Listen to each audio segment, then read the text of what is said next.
Think about all the things that need to happen for a human settlement to thrive. Obtaining food, building shelter, raising children, and more. There needs to be a way to divide resources, organize major efforts, and distribute labor efficiently.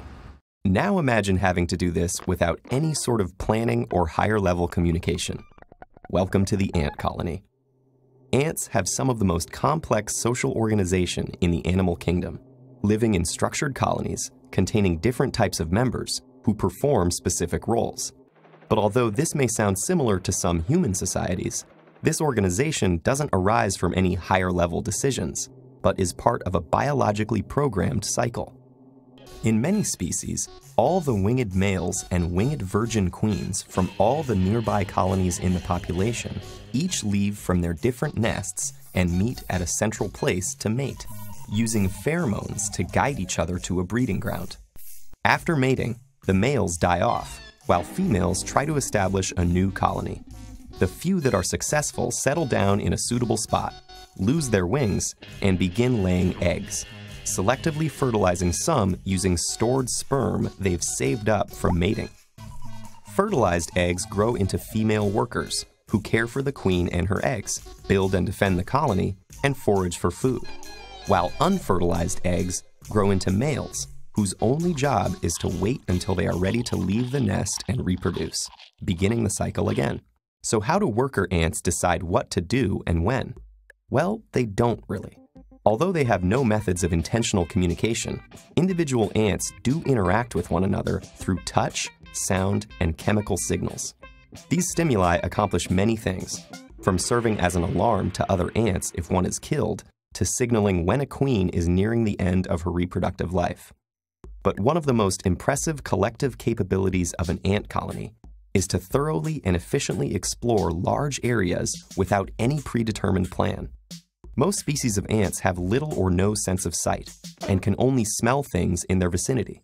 Combined with their lack of high-level coordination, this would seem to make them terrible explorers. But there is an amazingly simple way that ants maximize their searching efficiency, by changing their movement patterns based on individual interactions. When two ants meet, they sense each other by touching antennae. If there are many ants in a small area, this will happen more often, causing them to respond by moving in more convoluted, random paths in order to search more thoroughly. But in a larger area with less ants, where such meetings happen less often, they can walk in straight lines to cover more ground. While exploring their environment in this way, an ant may come across any number of things, from threats or enemies to alternate nesting sites. And some species have another capability known as recruitment. When one of these ants happens to find food, it will return with it, marking its path with a chemical scent. Other ants will then follow this pheromone trail, renewing it each time they manage to find food and return. Once the food in that spot is depleted, the ants stop marking their return, the scent dissipates, and ants are no longer attracted to that path.